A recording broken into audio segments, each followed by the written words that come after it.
बहुत बहुत स्वागत।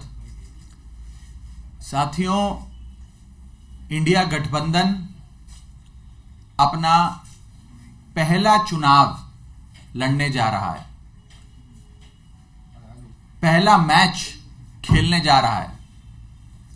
18 जनवरी को होने वाला चंडीगढ़ मेयर चुनाव कोई आम चुनाव नहीं है। ये इस देश की राजनीति की तकदीर, तस्वीर, दशा और दिशा बदलने वाला चुनाव है। और ये चुनाव हमारा मानना है कि आने वाले 2024 के लोकसभा चुनाव की नींव रखेगा। इंडिया गठबंधन बतौर गठबंधन पहली बार चुनाव के रण के मैदान में भाजपा का सामना करने जाना है। और यह चुनाव इंडिया बनाम भाजपा के पहले मैच के पहले चुनाव के नाम से जाना जाएगा। हमारा यह मानना है कि इंडिया गठबंधन पूरी मजबूती से चंडीगढ़ मेयर चुनाव लड़ेगा और एक ऐतिहासिक निर्णायक जीत दर्ज कराएगा। आप इस चंडीगढ़ मेयर चुनाव को कोई साधारण आम चुनाव मत मानिए। यह एक ऐसा चुनाव है जिसमें पहली बार मुकाबला सीधा इंडिया बनाम भाजपा होने जा रहा है। और हमारा यह मानना है कि जीत दर्ज कराने के बाद इंडिया गठबंधन का यह जीत रूपी रथ चंडीगढ़ तक ही सीमित नहीं रहेगा। यह कश्मीर से लेकर कन्याकुमारी और मणिपुर से लेकर मुंबई तक जाएगा। जब जब टीम इंडिया का सामना देश की, दुनिया की किसी भी टीम से हुआ, हमेशा भारतवासियों ने टीम इंडिया को जिताया।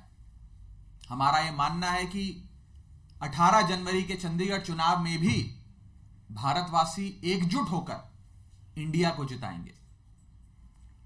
और इस चुनाव के उपरांत स्कोर कार्ड होगा इंडिया 1 भाजपा 0।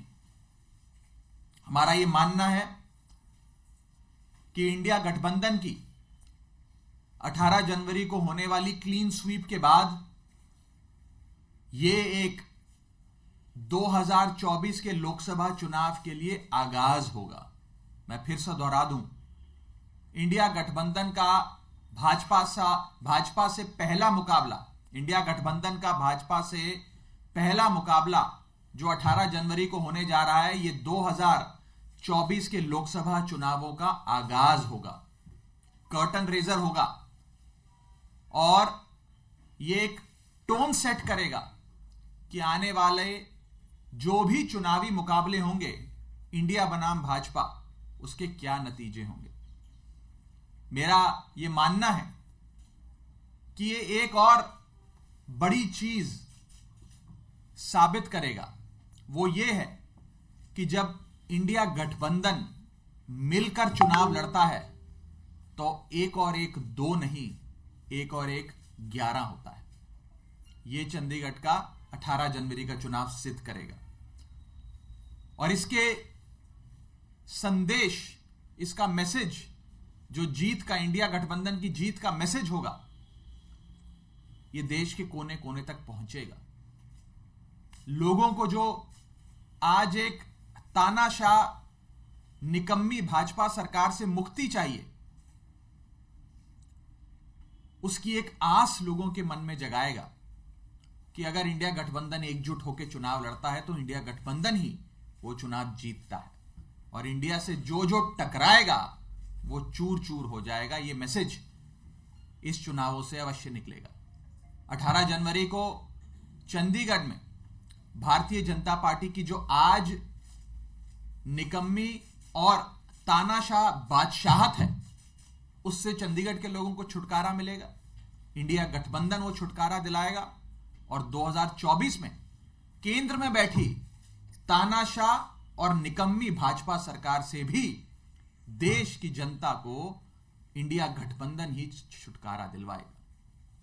तो आने वाला ये चुनाव बेहद निर्णायक होने जा रहा है और हमारा ये मानना है कि इंडिया गठबंधन का पहला मुकाबला, पहली चुनावी फाइट जो भाजपा से 18 जनवरी को होने जा रही है, ये 2024 के चुनाव का आगाज करेंगी। इसके संदर्भ में कोई सवाल हो तो आप पूछ सकते हैं। ये क्या इसका भी आधार बनेगा कि पंजाब में आने वाले समय में आम आदमी पार्टी और कांग्रेस का लोकसभा के लिए भी गठबंधन हो पाएगा? देखिए, इंडिया गठबंधन एक ऐसा गठबंधन है जिसमें देश की तमाम पार्टियों ने, राजनीतिक दलों ने, राजनेताओं ने अपनी व्यक्तिगत महत्वाकांक्षा और अपनी व्यक्तिगत मतभेद, मनभेद दरकिनार कर साथ आने का फैसला लिया, देश हित में फैसला लिया। अब सीटों का बंटवारा कौन से राज्यों में होगा, कौन से में नहीं होगा, कौन से राज्यों में रणनीति के तहत साथ आकर लड़ा जाएगा और कौन से राज्यों में रणनीति के तहत भिन्न भिन्न प्रकार से लड़ा जाएगा, यह फैसला सीट शेयरिंग की जब पूरी बातचीत है वो समाप्त हो जाएगी उसके बाद लिया जाएगा। आज सीट शेयरिंग पर नॉन स्टॉप रेगुलर कमेंट्री करना उचित नहीं है। मैंने पहले भी कहा था कि जैसे क्रिकेट मैच में आप देखते हैं कि बॉल बाय बॉल कमेंट्री होती है, सीट शेयरिंग की बातचीत में, संवाद में इस प्रकार से बॉल बाय बॉल कमेंट्री नहीं हो सकती, वो संभव नहीं है। लेकिन जैसे ही कोई महत्वपूर्ण फैसला लिया जाएगा उसकी जानकारी अवश्य आप सबसे साझा करेंगे। But is this outcome of Mr. Arvind Kejriwal's meeting with Rahul Gandhi and Mallikarjun Kharge at Mr. Kharge's residence? देखिए, मेरे नेता और दिल्ली के मुख्यमंत्री आदरणीय अरविंद केजरीवाल जी की एक बहुत ही महत्वपूर्ण बैठक कांग्रेस के राष्ट्रीय अध्यक्ष मल्लिकार्जुन खड़गे साहब और कांग्रेस पार्टी के बड़े नेता राहुल गांधी जी के साथ हुई। बैठक बहुत ही महत्वपूर्ण है, उसमें कई विषयों पर चर्चा हुई और साथ आकर चुनाव लड़ने का जो संकल्प है वो और मजबूत हुआ। मेरा अपना ये मानना है कि अगर इंडिया गठबंधन की पार्टियां और खास करके ये दो पार्टियां साथ आती हैं तो भाजपा के लिए एक और एक, दो नहीं, एक और एक 11 का जो हमारी ताकत है वो एक और एक 11 हो जाएगी, उसका सामना भाजपा को करना पड़ेगा। सर, मेयर पद पे आम आदमी का होगा या मेयर आम आदमी पार्टी का और 2 डिप्टी मेयर, सीनियर और डिप्टी मेयर वो कांग्रेस के। सर, सुंदरकांड करने जा रहे हैं कोई दिल्ली में, पर इसमें ओवैसी ने बड़ी आपत्तिजनक टिप्पणी की और कहा है कि आरएसएस के छोटे इंचार्ज हैं और साहबानों की बात की इस तरह से। देखिए, मैं किसी अन्य नेता ने कोई टिप्पणी करी उस पर कोई और टिप्पणी नहीं करना चाहता। जिसने जो टिप्पणी करी वो उसको मुबारक।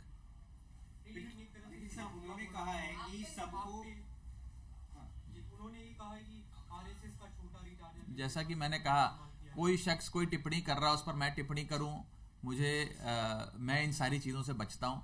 मैं एक उन्होंने ये बात दोहराई है, आप लोग कहते हैं। उन्होंने कहा है कि 22 जनवरी को प्राण प्रतिष्ठा का जो कार्यक्रम है उसकी वजह से आप दिल्ली में सुंदरकांड। हम तो, मैं बस इतना ही कहना चाहूंगा कि अरविंद केजरीवाल जी प्रभु श्री राम के परम भक्त हैं और वे अपने जीवन का कोई भी बड़ा काम है या कोई नए काम की शुरुआत करते हैं तो बजरंग बली के और प्रभु श्री राम के चरणों की धूल अपने माथे पे लगा के करते हैं। उन्होंने दिल्ली में श्रवण कुमार बनके हजारों बड़े बुजुर्गों को तीर्थ यात्रा करवाई। उन्हें वाराणसी से लेकर दरबार साहब से लेकर अजमेर दरगाह शरीफ तक हर जगह मत्था टकवाया, वहां पे उनके दर्शन करवाए। और मैं किसी अन्य नेता द्वारा अरविंद केजरीवाल जी पर लगाए गए ये आरोप या इस पर टिप्पणी करना उचित नहीं समझता। मुझे नहीं लगता कि हमें किसी और नेता से सर्टिफिकेट लेने की आवश्यकता है। लेकिन राघव जी, क्या आप लोग कोऑप्ट भी कर रहे हैं या एक तरह से काउंटर करने की कोशिश कर रहे हैं बीजेपी का जो राम मंदिर और प्राण प्रतिष्ठा पे नैरेटिव? मैंने जो जवाब देना था मैंने दे दिया इस विषय पे। क्या फॉर्मल इनविटेशन आ गया है राम मंदिर? मेरे अभी मुझे ऐसी कोई जानकारी नहीं है और जैसे ही कोई जानकारी आएगी आपको बताएंगे। अगर आता है तो जाएंगे क्या? जब आएगा तो आपको बताएंगे। 18 का संबंध भी है सर। उस पर भी वकीलों से चर्चा हो रही है। आपको 18 तारीख के और करीब आके अवश्य उस पर भी जो फैसला पार्टी लेगी, माननीय मुख्यमंत्री जी लेंगे, अपने वकीलों से सलाह कर उस बारे में भी बताया जाएगा। Raghav, can you tell us exactly what role did that particular meeting play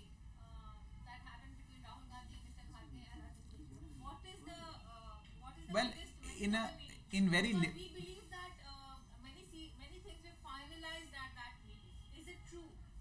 Like for instance, the Chandigarh deal, was it finalized at that See, meeting? first of all, since I was present in the meeting, it is only fair that I limit my discourse and limit my commentary on that meeting. However, since you've asked this question, I can say this in a very measured manner that the meeting that took place between my leader and the Honorable Chief Minister of Delhi, Mr. Kejriwal, and the Congress President, Shri Mallikarjun Kharge ji, and Senior Congress Leader, Shri Rahul Gandhi ji, was a meeting that was very, very significant. It has further strengthened our collective resolve to save India and to come together to ensure the departure of a incompetent, corrupt and dictatorial regime led by the BJP. That's the only thing that I'd like to say vis-a-vis that meeting. Sir Anurag Thakur का भी बयान आया है अरविंद केजरीवाल जी और ये वो सुंदरकांड का बात करेंगे उस पर मैं किसी के बयान पे मैं क्यों बयान दूं मेरे भाई? सर आप वो पछतावा करने का समय आ उनको गया है। बयान देने दीजिए। किसी के बयान पर मैं क्यों बयान दूं? आप उनसे जाकर मेरे बयान पे